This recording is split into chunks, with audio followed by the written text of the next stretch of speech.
Renan foi ao limite na fala sobre favela e expôs mais do que uma opinião dura. Ele colocou na mesa uma visão inteira de ordem, crime, urbanismo e reconstrução social, num terreno que mexe com medo, rejeição e disputa política ao mesmo tempo. O peso dessa fala não está só na polêmica, mas no tipo de projeto que ela sugere para 2026. Vamos ver nesse vídeo que o que parece apenas uma frase explosiva pode revelar muito mais sobre o país que ele quer defender.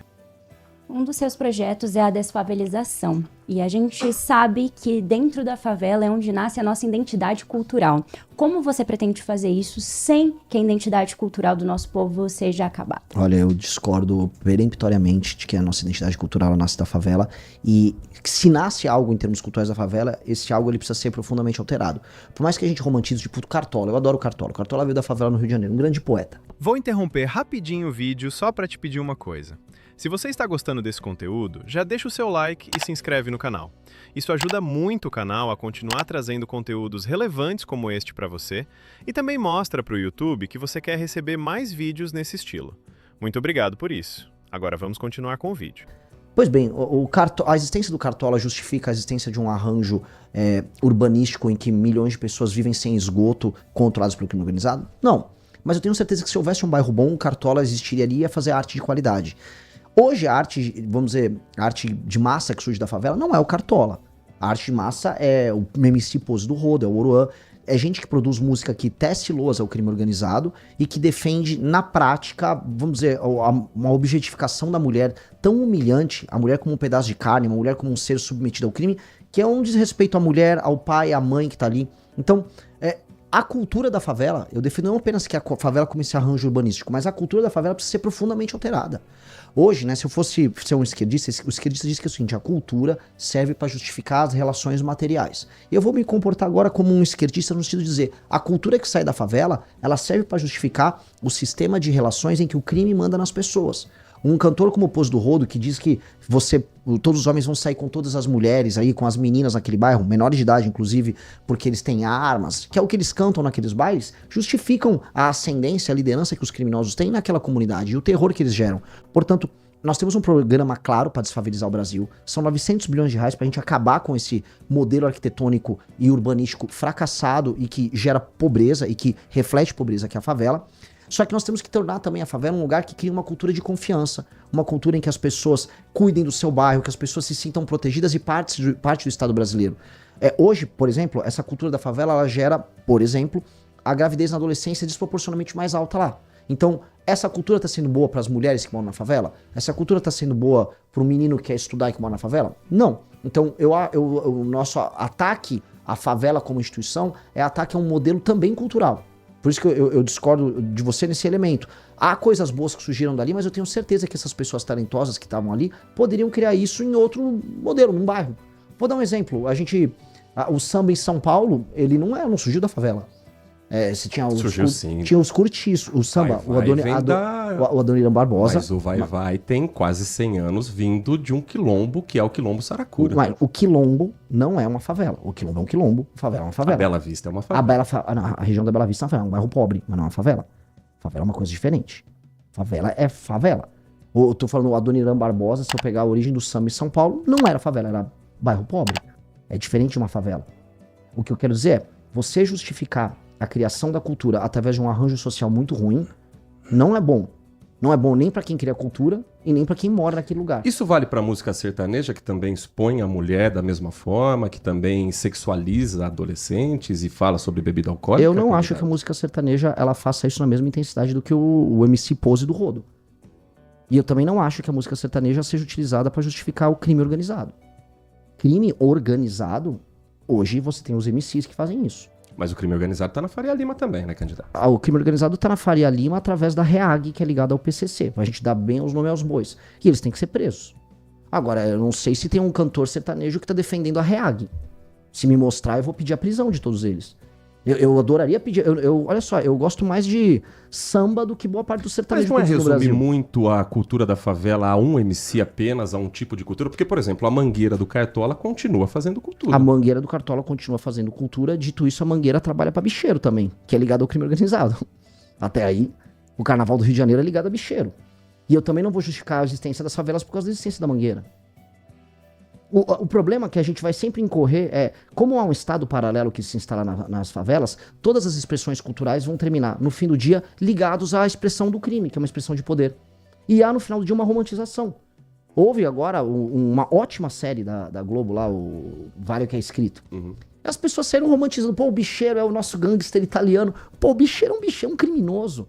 No final do ano, no final do dia, estamos falando do bicheiro que contratou o Adriano da Nóbrega, o miliciano, pra assaltar adversários dele, pra matar adversários dele. Então, este tipo de modelo cultural não pode, vamos dizer, ser utilizado como muleta para manutenção de um modelo político, que é o modelo do crime que se instala nas favelas, que faz mal para as pessoas. Então, isso tem que ser desconstruído. E a gente, por vezes, a gente é condescendente com uma coisa por causa da outra. Do tipo, não, e se eu perder a favela e a poesia da favela? Cara, ninguém ali tá ligando pra poesia da favela se a favela continuar matando gente. As pessoas querem sair da favela. Tanto que aqui em São Paulo, especialmente, a maior parte dos artistas que ficam famosos, eles saem da favela e vão morar em Alphaville, que é um condomínio fechado. Então eu não acho que uma coisa justifica a outra de maneira alguma. Quando Renan sai da crítica à romantização e começa a falar em proposta concreta, a conversa muda de nível. A discussão deixa de ser só sobre impacto de linguagem e passa a ser sobre consequência política. Porque aí entra a pergunta que realmente importa. Isso é apenas choque retórico ou já é uma tese de governo em formação? O que você acha dessa virada de discurso? Deixa sua opinião nos comentários, porque a parte mais sensível dessa construção vem agora. Como fazer, então, a cultura chegar até essas camadas mais pobres da sociedade? Eu acho que a gente tem que permitir que as pessoas... Existe uma coisa que chama a famosa pirâmide de Maslow, né? Que é a pirâmide de prioridades que as pessoas têm, que vai do começo da sua existência, sua alimentação, sua segurança, até chegar no fim, seu bem-estar, a sua autoestima. A pirâmide de prioridades. Ou seja, você não tem como pensar em bem-estar ou produzir cultura quando você tem medo de morrer. A maior parte das pessoas, nos bairros mais pobres brasileiros, eles têm mais medo do que pessoas em outras regiões. Porque elas vivem num ambiente de insegurança. Uma pessoa que mora numa favela, ela não tem um título de propriedade. Em geral, quem tem a autoridade, quem tem o poder na favela, ela determina se a pessoa fica naquele lugar ou não. São inúmeros os casos das pessoas que são obrigadas a sair de uma casa porque o traficante mandou sair daquele lugar. Meninas que são obrigadas, isso especialmente no Rio de Janeiro, isso é mais forte em outros lugares, a ter que sair do bairro que ela mora porque um traficante se engraçou por ela e ela não quer e ela tem medo de ficar naquele lugar. Pra você alterar isso, então, pra você produzir cultura de verdade, porque você tem pessoas talentosíssimas aqui no universo, não só pessoas talentosas pra cultura, tô falando de pessoas talentosas pra ser empreendedores. A Paraisópolis em São Paulo é uma máquina produtora de novos negócios, a própria Rocinha tem novos negócios. Como fazer isso? Fomentar lei e ordem, urbanismo decente, recuperação daqueles lugares, oferecimento de propriedade para aquelas pessoas, casas decentes, as pessoas poderem aí sim, comendo direito, sem medo de ser assaltado, sem medo do traficante, trabalhar, produzir, algumas vão se dedicar à cultura, outros ao empreendedorismo, e essas pessoas vão aflorar. Então, há um papel do Estado em trazer essas pessoas, essas comunidades, para o Brasil. O desafio, e hoje a minha provocação é, essas pessoas são brasileiras? O Brasil trata essas pessoas como titulares de direitos? Elas não têm direitos a nada, então elas não são sequer brasileiros nesse sentido. A gente precisa agora repatriar 23 milhões de brasileiros. E aí eles vão trazer a cultura, e de uma maneira melhor do que eles fazem hoje, com mais condições do que eles fazem hoje. No caso de educação, quais são os projetos que o senhor pensa em implementar? Se existe alguma lacuna, algo que você queira, já desde o início do mandato, tentar encabeçar? Duas coisas. A gente investe mais no ensino superior do que ensino básico. E não dá, é como você construir a casa pelo telhado e não pela fundação. Então a gente tem que focar muito no ensino básico. E em uma coisa bem clara, a gente tem que pegar experiências de sucesso. O Mississippi, o estado nos Estados Unidos, tinha uma das piores educações dos Estados Unidos. Muita gente usava argumentos racistas. Não, a população lá, não sei... O que o governo do Mississippi, há 6 anos atrás, começou a fazer? Investiu no método fônico, o bom velho método fônico, de você aprender de maneira clássica, como todo mundo faz. Usaram o método fônico e trabalharam de maneira muito rígida para que a escola formasse até os seus 10 ou 11 anos de idade um aluno, que o aluno soubesse ler, escrever e falar, e recitar, de maneira perfeita. Ao adotar esse método fônico e fazer o famoso de volta ao básico, voltar para a base, eles começaram a fazer alunos que tinham uma base muito sólida. E aí quando eles começaram a prestar as provas comparativas entre os estados americanos, o Mississippi saltou para os 3 melhores lugares dos Estados Unidos como um todo. O famoso fazer o básico. O problema do Brasil é que a gente não está fazendo o básico. O novo ensino médio, que inclusive a gente chegou a apoiar como uma ideia boa, não deu certo. Os professores não estão conseguindo atender uma demanda, os professores estão, vou ter uma matéria nova aqui, o aluno vai escolher, o aluno sai mal formado sem escrever e ler direito do ensino básico e vai para o ensino médio que não funciona. Então nós vamos voltar tudo pro básico. Vamos ler, escrever, autoridade do professor em sala de aula, muita autoridade do professor. Hoje o professor perdeu essa autoridade. Proibir celular em sala de aula, proibir redes sociais para menores de 14 anos, isso tem um impacto educacional enorme. Tem um livro, recomendo para todos, Geração Ansiosa, do Jonathan Haidt, que mostra que isto aqui, especialmente nas meninas, gera muita ansiedade, isso impacta no desempenho escolar das pessoas, tá? Ter políticas de desempenho voltado para a educação.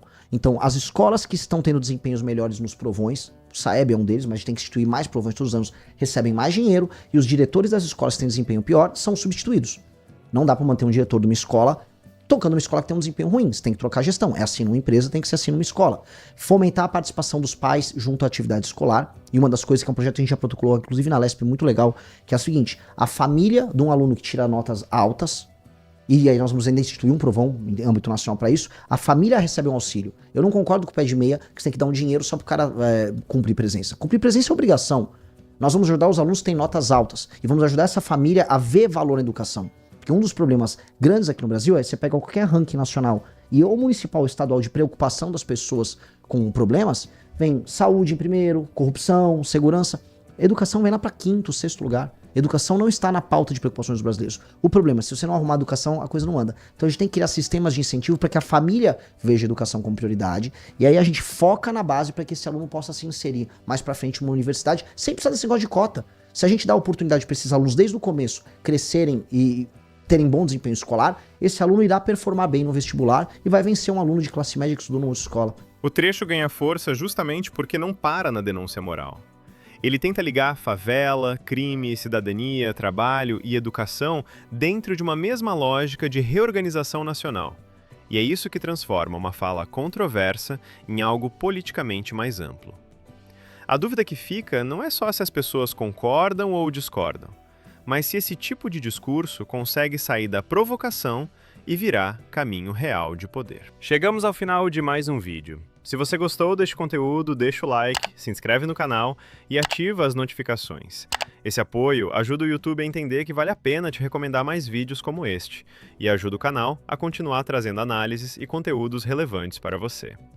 Muito obrigado por ter assistido até aqui e até o próximo vídeo.